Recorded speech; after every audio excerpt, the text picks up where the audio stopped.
Story शुरू करने से पहले मैं आप सबसे एक रिक्वेस्ट करना चाहता हूँ कि प्लीज मेरे चैनल को सब्सक्राइब करें, वीडियो पसंद आए तो वीडियो पे लाइक करें और जितना हो सके अपने फ्रेंड्स को शेयर करें। इससे मेरे चैनल को सपोर्ट और आपका प्यार मिलेगा, सो प्लीज कंसिडर इट।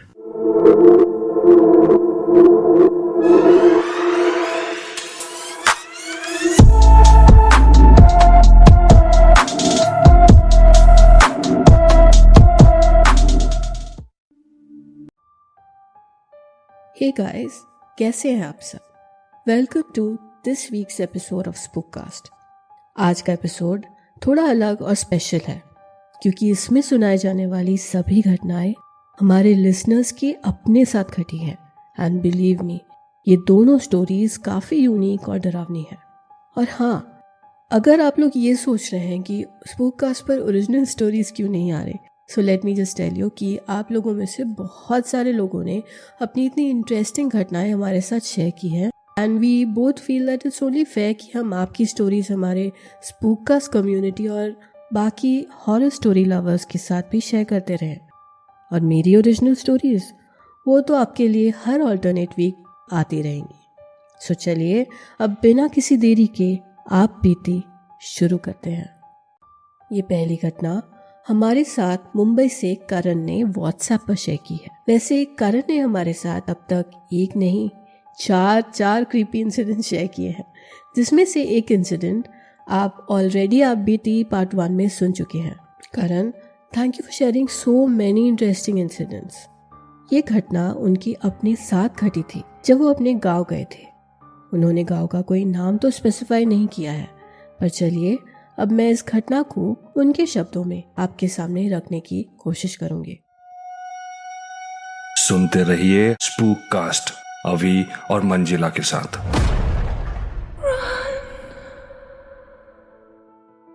मेरा नाम करण है और ये घटना 2020 की है। मेरी नानी के घर पर एक फंक्शन था और मैं और मेरा परिवार गांव गए थे। गांव में मेरा एक दोस्त था बिट्टू मेरी चाची का लड़का था जो मेरी दादी के घर के पास ही रहता था। गांव जाने के कुछ दिन पहले जब मेरी एक दिन बिट्टू से बात हुई तब उसने मुझे कहा कि इस बार जब मैं गांव जाऊंगा तब वो मुझे गांव घुमाने ले जाएगा। मैं भी मान गया। प्लान के हिसाब से कुछ दिन बाद हम लोग गांव गए। पहले कुछ दिन हम लोगों ने नानी के यहाँ का फंक्शन अटेंड किया और फिर 1-2 दिन के लिए दादी के यहाँ गए। जब हम लोग दादी के यहाँ पहुंचे मैंने तुरंत बिट्टू को कांटेक्ट किया, पर बिट्टू तब बिजी था। वो मुझे कुछ घंटों में मिलने आने वाला था। उसने मुझसे थोड़ा आराम करने को कहा। नानी के यहाँ से दादी के यहाँ आने के लिए बस राइड वैसे काफ़ी टायरिंग थी, सो मैंने भी सोचा कि खाना खाकर थोड़ा रेस्ट कर लेते हैं। मैं जब उठा तब करीब दोपहर के 3 बज रहे थे। मैं फ्रेश होकर तुरंत चाची के घर पहुंचा बिट्टू से मिलने, पर वो अब भी घर में नहीं था। वो बाहर दुकान पर गया था और आधे घंटे में लौटने वाला था। तब तक 4:30 बज चुके थे। उसके लौटने पर कुछ देर बातचीत करने के बाद मैंने उसे मुझे गांव और बगिया घुमाने ले जाने को कहा, पर पता नहीं क्यों वो हिचकिचाया। वो बोला, करण भाई, अभी शाम हो गई है, वहाँ अभी जाना ठीक नहीं होगा। मुझे कुछ समझ नहीं आया। अभी वहाँ जाना ठीक नहीं होगा, इस बात का क्या मतलब? गर्मियों के दिन चल रहे थे और गांव में काफी गर्मी थी। मैंने तो ये सुना था कि गांव की बगिया में मौसम हमेशा अच्छा होता है। आसपास बहुत पेड़ और जंगल थे तो वहाँ हमेशा ठंडी हवा चलती है। और अभी तो शाम का समय था, वहाँ का मौसम तो और भी सुहाना हो गया होगा। फिर बिट्टू वहाँ जाने से मुझे क्यों मना कर रहा था? मुझे परेशान देख उसने धीमी आवाज में मुझे रोका और कहा कि घर के बाहर चलकर बात करते हैं। उसे डर था कि अगर चाची ने सुन लिया कि वो दोनों वहां जाने की बात कर रहे हैं तो मुसीबत हो जाएगी। उसका ये जवाब सुनकर मुझे थोड़ा अजीब लगा और मैंने उससे पूछा कि वो चाची के सामने ये बात करने से क्यों मना कर रहा था। हम लोग कुछ गलत काम तो नहीं कर रहे थे, बस गांव के बगिया में जाने की बात कर रहे थे। तब बिट्टू ने मुझे जो कहा उसने मुझे थोड़ा डरा दिया। उसने कहा कि गांव वालों का कहना था कि वहां बगिया के पास एक लड़की की आत्मा घूमती थी और गांव वाले उसे सरकटी चुड़ैल कहते थे। बहुत लोगों ने उसे देखा था सब लोग उससे बहुत डरते थे और इसीलिए शाम को क्या, दिन में भी लोग वहां जाने से डरते थे। ये सब सुनकर मुझे थोड़ा डर तो लगा, पर मैंने बात को हंसी मजाक में डाल दिया, क्योंकि गांव में हर 4 कदम पर ऐसे कुछ न कुछ डरावनी घटनाओं के बारे में लोग बात करते ही रहते हैं। तो मैं मजाक करते हुए उसे वहां जाने के लिए कन्विंस करने लगा, लेकिन बिट्टू नहीं हंसा। उसने जो मुझे कहा था, शायद उस बात पर उसे विश्वास था। फिर भी हम दोनों घर से निकले और छुपते छुपाते करीब 45 मिनट्स के बाद बगिया में पहुंचे। वो जगह वाकई में बहुत सुंदर थी। गर्मियों का मौसम था, पर वहाँ का मौसम गांव के मौसम से ज़्यादा ठंडा और सुहाना था। चारों तरफ कई तरह के पेड़ थे और ज़मीन पर सूखे हुए पत्ते पड़े थे। एक हल्की सी ठंडी हवा चल रही थी वहाँ। मैं और बिट्टू बात करते करते आगे बढ़ने लगे। चारों तरफ इतनी शांति थी कि हमारे पैरों के नीचे दबे सूखे पत्तों की आवाज़ हमें साफ सुनाई दे रही थी। पर पता नहीं क्यों मुझे ऐसा लगने लगा कि हमारे पैरों की आवाज़ के साथ साथ और भी कुछ पैरों की आवाज़ वहाँ आ रहे थे। पैरों के नीचे पत्ते कुचलने की आवाज़ सिर्फ मेरे और बिट्टू के नहीं थे, वहाँ हमारे अलावा कोई और भी था। मैंने बिट्टू को ध्यान से सुनने को कहा। उसने भी वो आवाज़ सुनी, पर हमें आसपास कोई नहीं दिखा। हम दोनों को थोड़ा डर तो लगा, पर हमने सोचा कि ये गांव का इलाका है तो हो सकता है कि आसपास कोई लकड़ियाँ इकट्ठा कर रहा हो या फिर कोई गांव वाला शाम को घर लौट रहा हो। हमने इस बात पर ज़्यादा ध्यान ना देने की सोची और आगे बढ़ने लगे। बातें करते करते अब हम बगिया से बाहर निकल चुके थे। अब सामने जंगल का रास्ता था और वहाँ बगिया से गर्मी थोड़ी ज़्यादा थी। हम दोनों को काफ़ी गर्मी लगने लगी और तभी अचानक मुझे ऐसा लगा जैसे एक ठंडी हवा का झोंका मुझे छूकर चला गया। वो एक अजीब सा एहसास था, इतनी गर्मी में अचानक से ठंडी हवा को फील करना। मैंने बिट्टू को आए उस ठंडी हवा के बारे में तुरंत बताया और मेरी बात सुनकर उसके चेहरे का रंग मानो उड़ गया, क्योंकि बिट्टू को कोई ठंडी हवा का झोंका महसूस नहीं हुआ था। अचानक उसकी आंखों में डर वापस आ गया था और बिना वक्त गवाए उसने मुझे वहां से तेजी से उसके साथ घर लौटने को कहा। मैंने उसे रोककर पूछने की कोशिश की, पर उसने मुझे कुछ भी नहीं बताया। बस कहा कि वो मुझे सब कुछ बताएगा यहाँ से निकल कर। उसने मुझे उसके साथ वहाँ से जल्द घर लौटने को कहा। बिट्टू के चेहरे पर डर साफ दिख रहा था मुझे, और इस वजह से अब मुझे भी डर लगने लगा था। शाम हो चुकी थी। हमारे चारों तरफ जंगल का इलाका था, तो चारों तरफ अब धीरे धीरे अंधेरा फैल रहा था। हम दोनों तेजी से जंगल के रास्ते आगे निकलने लगे कि तभी अचानक मुझे एक और आवाज़ सुनाई दी। हम जिस रास्ते पर चल रहे थे उसके दोनों तरफ पेड़ थे। पता नहीं क्यों, पर मुझे ऐसा लग रहा था कि कोई पेड़ों के पीछे से हमारे साथ साथ चल रहा था, जैसे किसी औरत ने पायल या कोई गहने पहने हो और वो चल रही हो, जिससे कि एक छन छन सी आवाज़ आ रही थी। मैंने बिट्टू को रोका और समझने की कोशिश की कि अब ये नई आवाज़ किस चीज़ की है, क्योंकि मुझे अब भी आसपास कोई नहीं दिख रहा था, पर आवाज़ साफ सुनाई दे रही थी। बट बिट्टू बिना कुछ बोले तेज़ी से आगे भागने लगा, मानो वो वहाँ 1 मिनट नहीं रुकना चाहता हो। पर मैं तभी भी खुद को समझा रहा था। मुझे तभी याद आया कि शायद गांव की कोई औरत जिसके घर में वॉशरूम नहीं था, वो शायद अंधेरे में आई हो वहाँ, क्योंकि गांव में ऐसा होना बहुत ही नॉर्मल था। शायद उन्हीं औरतों की आवाज़ मुझे सुनाई दे रही हो। पर बिट्टू ने मेरी इस थियोरी पर कोई रिएक्शन नहीं दिया, ना वो रुका। वो अब और घबरा गया था और तेज़ी से आगे चला जा रहा था, मानो उसने ठान लिया हो कि वो मेरे किसी भी सवाल का कोई जवाब नहीं देगा वहाँ। मैं भी उसके पीछे पीछे अब तेज़ी से चलने लगा। ये जगह अब सच में मुझे भी डरा रही थी। हम लोग तब तक जंगल के ऐसे हिस्से में पहुँच गए थे जो थोड़ा ज़्यादा घना था। वहाँ काफ़ी अंधेरा था और अब मुझे वो आवाज़ और ज़्यादा ज़ोर से सुनाई देने लगी, मानो कोई हमारे साइड में नहीं बल्कि अब हमारे ठीक पीछे चल रहा हो। मैं डर कर बिट्टू को आवाज़ देने लगा, पर बिट्टू नहीं रुका, क्योंकि शायद उसने भी वो आवाज़ सुनी थी। आगे एक मोड़ था जहाँ जंगल खत्म होने वाला था। वहाँ रास्ते के दोनों तरफ बांस यानी बैम्बू के पेड़ लगे थे। हम लोग अब उस रास्ते पर मुड़े ही थे कि अचानक मैंने देखा कोई उन बांस के पेड़ों के पीछे से हमें देख रहा था। शायद कोई औरत। वहाँ अंधेरा बहुत था, पर एक औरत का आकार मुझे पेड़ों के बीच दिख रहा था। मैंने उस औरत को जैसे ही देखा, मैं इतना डर गया कि मेरे गले से एक जोरदार चीख निकल गई। मेरी चीख से जंगल गूंज उठा। मैं और पिट्टू अब बहुत तेजी से भागने लगे थे, पर पता नहीं कैसे अगले ही पल वो औरत हमारे सामने तेजी से भागते हुए आई और एकदम हमारे सामने आकर रास्ते पर चुपचाप खड़ी हो गई। बिट्टू और मैं वहीं जम गए। डर से हम दोनों की हालत खराब थी। वहाँ बहुत अंधेरा था और वो औरत बस एक काली परछाई सी ही लग रही थी। मुझे अपनी आंखों पर विश्वास ही नहीं हो रहा था। मैंने अपनी जिंदगी में किसी को इतना तेज दौड़ते हुए कभी नहीं देखा था। वो औरत एक पल में उन पेड़ों के पीछे से इस रास्ते पर दौड़कर कैसे आई, मुझे ये समझ ही नहीं आ रहा था।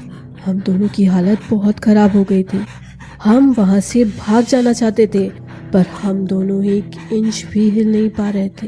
1 इंच भी नहीं, मानो हमें पैरालिसिस हो गया हो। और तभी मैंने एक ऐसी बात को नोटिस किया जिसने मेरा खून जमा दिया। उस अंधेरे रास्ते पर जो औरत खड़ी थी, उस औरत का शरीर तो मुझे दिख रहा था, पर उसका सिर नहीं। इससे पहले कि मैं अंधेरे में ठीक से और कुछ देख पाता, एक जोर की आवाज आई। हमारे साइड में लगे बैम्बू का एक पेड़ टूटा और जोर से हमारे कदमों के पास गिर पड़ा। मानो उस औरत ने उसे किसी तरह से गिराया हो। खुद को बचाने के लिए हम लोग एक कदम पीछे हुए और मेरा पैर किसी चीज में अटका और मैं जमीन पर गिर पड़ा। मेरा सर एक पत्थर से टकराया और मैं बेहोश हो गया। जब मेरी आँख खुली तब मैं घर पर था। हम दोनों कहाँ गए थे और क्या हुआ था, ये पूरी बात जानकर घर पर सब लोगों ने हम दोनों पर बहुत चिल्लाना शुरू कर दिया। पर मुझे अब भी उस औरत की कहानी नहीं पता थी। थोड़ी देर बाद जब माहौल शांत हुआ तब दादी ने पूरी कहानी बताई। बहुत साल पहले जब मेरी दादी शादी कर उस गांव में आई थी, तब जंगल के उस हिस्से में जहां बांस के पेड़ थे, वहां एक लोहार अपनी बीवी के साथ रहता था। उसकी बीवी बहुत सुंदर थी। वो उसे बंगाल में मिला था जब वो वहाँ किसी काम से गया था। उन दोनों की लव मैरिज हुई और वो उसे अपने साथ गांव ले आया। समय बीतता गया और वो लोहार यहाँ गांव में काम करने लगा। वो सबके लिए कुल्हाड़ी, कोयता और खेत में लगने वाले बाकी औजार बनाया करता था। एक दिन जब वो काम खत्म कर घर लौट रहा था, तब उसने अपनी बीवी को किसी दूसरे आदमी के साथ इंटीमेट सिचुएशन में देखा। उसे इतना गुस्सा आया कि उसने पास ही पड़े एक कोयते को उठाया और तब तक अपनी बीवी के गले पर मारता रहा जब तक उसकी बीवी का गला कट कर अलग नहीं हो गया। कुछ घंटों बाद पुलिस आई और उसे ले गई। लाश को भी ठिकाने लगाया गया। पर कुछ दिनों बाद से उस घर के बाहर से गांव वालों को रात में अजीब अजीब आवाजें सुनाई देने लगी। कभी घुंघरुओं की आवाज तो कभी कुछ और। गांव में अफवाह फैल गई कि वहाँ कुछ है। कुछ लोगों ने तो वहाँ एक बिना सर वाली औरत को भी देखा था। तब वहाँ पूजा पाठ करवाई गई। उस घर को भी तोड़ दिया गया और वहाँ पेड़ पौधे लगा दिए गए। पर उस औरत की आत्मा कभी तृप्त नहीं हुई। आज भी वो सरकटी औरत लोगों को दिखाई देती है। मैं सोच में पड़ गया, तो क्या उस दिन बिट्टू और मैंने भी उस सरकटी औरत की आत्मा को ही देखा था? क्या पता। जो भी था वो एक बहुत ही डरावना हादसा था जिसे मैं चाह के भी आज तक भूल नहीं पाया हूँ। थैंक यू करण एक और इंटरेस्टिंग घटना शेयर करने के लिए। आई वंडर कि क्या अभी भी वहाँ वो औरत लोगों को दिखाई देती है। ये काफ़ी क्रीपी इंसिडेंट था और आपने इसे काफ़ी डिटेल में शेयर किया, जिसके लिए thank you so much. Guys, आपको कैसी लगी ये घटना? I hope you liked it. वैसे कहीं जाइएगा मत, क्योंकि एक और घटना अभी भी बाकी है। ये घटना हमारे साथ दिव्यांश ने ईमेल पर शेयर की है। उन्होंने अपनी लोकेशन तो शेयर नहीं की, पर यह घटना उनके दादी के साथ हुई है जो पंजाब से थे। और हाँ, इस घटना को उन्होंने बहुत ही अच्छे से डिटेल में इंग्लिश में लिखकर भेजा था, पर लिसनर्स की सुविधा के लिए हम लोगों ने इसे हिंदी में लिखने की कोशिश की है। आइए अब उनके शब्दों में इस घटना को सुनते हैं। 6 या 7 साल पहले मेरे परिवार के इतिहास का एक भयानक अंश हमारे सामने आया। मेरी बुआ की माँ यानी दादी, जो पंजाब की रहने वाली थी, हमें पता चला कि उनकी लाइफ हमेशा से ही फिजिकल अब्यूज़ और हैरेसमेंट जैसे अत्याचारों और पीड़ा से भरी हुई थी। उनका पति यानी दादाजी बहुत ही कठोर और निर्दयी व्यक्ति थे, जो हमेशा अलग अलग तरीकों से उन्हें परेशान किया करते, टॉर्चर किया करते, उन्हें बहुत कष्ट देते। कई सालों तक ये सब सहने के बाद मेरी दादी ने हिम्मत दिखाई और अपनी बेटियों के साथ जोधपुर भागकर कहीं पर शरण ली। जैसे जैसे साल बीतते गए, मेरी दादी अपनी 3 बेटियों के भविष्य के लिए दिन रात मेहनत करती रही। अपने अतीत के भयानक सपनों को पीछे छोड़ने की पूरी कोशिश करती रही वो।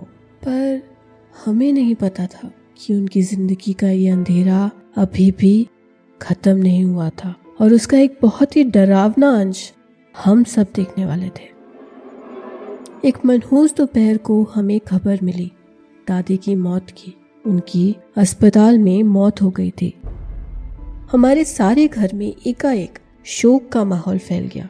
सभी बहुत दुखी थे। एक मनहूसियत सी चारों तरफ फैली हुई थी। मैं रात को सोने गया तो मुझे काफ़ी बेचैनी होने लगी। दादी के साथ घटी घटनाओं की बातें एकाएक मेरे दिमाग को घेरे हुए थी। एक अजीब से डर का एहसास मुझे हो रहा था जो मुझे पहले कभी नहीं हुआ था। मैं बिस्तर पर तो था, पर पूरी रात मुझे ठीक से नींद ही नहीं आई। मैं इधर उधर पलटता रहा। फाइनली सुबह थोड़ी बहुत आँख लगी ही थी कि अचानक 7 या 8 बजे के करीब मेरी नींद खुली। पूरे फ्लैट में एक अजीब सा सन्नाटा था। घर में कोई नहीं था और मुझे जैसे ही दादी की मौत की खबर याद आई, पता नहीं क्यों अचानक एक अनजान डर का एहसास मुझे होने लगा। फिर से ऐसा मैंने पहले कभी महसूस नहीं किया था। मुझे समझ ही नहीं आ रहा था कि ऐसे सिचुएशन में तो मुझे दुखी होना चाहिए था, फिर मुझे डर किस बात का लग रहा था। घबराहट में मैंने हनुमान चालीसा का जाप करना शुरू कर दिया, जिससे मैं खुद को शांत कर सकूं। मैं समझ ही नहीं पा रहा था कि मुझे ये अनजान डर क्यों महसूस हो रहा था। आज हिम्मत जुटाकर मैं उठा और तैयार होकर सीधा अपनी दादी के घर पहुंच गया, जहाँ पहले से ही एक भीड़ जमा थी। सब लोग शोक में डूबे हुए थे। सब दादी के साथ बिताए अपने वक्त को याद कर रहे थे। कुछ लोग रो रहे थे। शोक का एक गहरा सा साया सबके चेहरों पर साफ नजर आ रहा था। क्रियाक्रम के बाद सब घर लौटे। बड़ी मुश्किल से किसी तरह वो दिन बीता। जैसे ही रात हुई, मैं अपने भाई बहन के साथ सोने चला गया, लेकिन अचानक पता नहीं क्यों मुझे फिर से वही सुबह वाले डर ने घेर लिया। मुझे अब ऐसा लग रहा था कि कोई मुझे देख रहा था उस रूम में, पर पता नहीं कौन, क्योंकि उस रूम में तो मेरे भाई बहन थे और वो मेरी तरफ नहीं देख रहे थे। घर में भी आने वाली हर आती जाती आवाज़ अब मुझे डरा रही थी। दीवारों पर काले साए, वो भी मुझे डरा रहे थे। मुझे महसूस होने लगा जैसे कोई अनजान ताकत वहाँ मौजूद थी, उस घर में, उस कमरे में, और डर से मेरा दम घुटने लगा। शायद कुछ होने वाला था, बस मुझे पता नहीं था क्या। और अगले दिन मेरा डर सही निकला। अगले दिन सुबह एक अजीब सी घटना घटी। दादाजी यानी वही आदमी जिसने अपनी पूरी जिंदगी दादी को परेशान किया था, अचानक बिना किसी निशान छोड़े अपने कमरे से गायब हो गए। सुबह के 7:30 बजे का समय था और पूरे घर में हलचल मच गई। लोग बेचैनी से उन्हें ढूंढने लगे। हर कोना, हर कमरा तलाश किया जा रहा था, लेकिन अब तक उनका कहीं कुछ पता नहीं चल रहा था। मैं भी दूसरों की तरह उन्हें ढूंढ रहा था कि तभी अंधेरी सीढ़ियों पर चढ़ते हुए मुझे एक हल्की सी ठंडी हवा का झोंका महसूस हुआ और इससे पहले कि मैं कुछ समझ पाता मैंने उन्हें देखा, मेरी दादी को। दादी उन अंधेरे सीढ़ियों पर खड़ी थी। उनकी आंखें बिल्कुल खाली थी, दुख से भरी हुई, और उनके चेहरे पर एक गुस्से का भाव था। ऐसा लग रहा था जैसे वो लौट आई हो अपने अत्याचारी का सामना करने के लिए। मेरे पैर एक जगह पर जम गए। मैं न भाग पा रहा था, न कुछ बोल पा रहा था। फिर अचानक मुझे वहां दादाजी दिखे और अगले ही पल मेरी दादी ने उन्हें पकड़ लिया और सीढ़ियों की तरफ घसीटना शुरू कर दिया। दादाजी की चीखें पूरे मकान में गूंजने लगी, लेकिन दादी की ताकत और गुस्से के सामने आज वो बिल्कुल कमजोर लग रहे थे। जैसे जैसे वो सीढ़ियां चढ़ रही थी, दादाजी की चीखें बढ़ती जा रही थी और लोग जमा होने लगे थे। वो उन्हें ऊपर ले जा रही थी, तीसरी मंजिल पर, वही जगह जहां दादाजी ने जिंदगी भर उन पर अत्याचार किए थे। डर के मारे कुछ लोग पंडित जी के पास भागे, जो आत्माओं से संपर्क करने में सक्षम माने जाते थे। पंडित जी तुरंत आए और उन्होंने पूजा का आयोजन किया। जैसे ही उन्होंने मंत्र उच्चारण शुरू किया, एक अजीब सी आवाज सबको सुनाई देने लगी। एक ऐसी आवाज जिसमें दुख और गुस्सा दोनों भरा था। तू कभी मेरे लिए एक साड़ी भी नहीं लाया। तूने मुझसे सब कुछ छीन लिया। अब तेरी बारी है, तेरी बारी है अब। दादी की आवाज सन्नाटे में गूंज रही थी। हर कोई डरा हुआ था। किसी को विश्वास ही नहीं हो रहा था कि उस घर में चल क्या रहा था। तब पंडित जी ने पूजा के सामान में दादी को एक नई साड़ी भी चढ़ाई, उनकी कभी पूरी न हुई इच्छाओं का मान रखने के लिए। पर पूजा के दौरान भी सबको डर का महसूस हो रहा था। पूरी इमारत में दादी की आवाज और दादाजी की चीखें अब भी गूंज रही थी, जैसे वो मरी नहीं हो, वो लौट आई हो अपने सालों के दर्द का बदला लेने के लिए। पता नहीं वो दिन कैसे निकला। धीरे धीरे सब शांत हो गया, पर उस दिन के बाद वो घर कभी पहले जैसा नहीं रहा। जब भी मैं वहां जाता, दिन हो या रात, मुझे हमेशा वहां जाने से डर लगने लगता। घर की दीवारें जैसे आज भी दादी का दुख अपने अंदर समेट कर बैठी थी।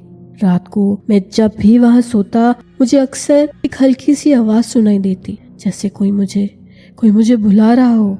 और हर बार मेरे पसीने छूट जाते, दिल जोरों से धड़कने लगता। एक ठंडी हवा मानो मुझे घेर लेती। एक अजीब सा एहसास जैसे दादी की आत्मा अब भी कहीं आसपास भटक रही हो। और तब जाकर मुझे समझ आया कि कुछ आत्माएं कभी मुक्ति नहीं पाती। शायद मेरी दादी की आत्मा आज भी उस घर में फंसी हुई है। Thank you for sharing this with us Divyansh. आपकी दादी सच में काफ़ी स्ट्रांग थी और उनके साथ जो हुआ that was really sad. But we would like to know कि आपके दादाजी के साथ उस दिन क्या हुआ। Was he okay?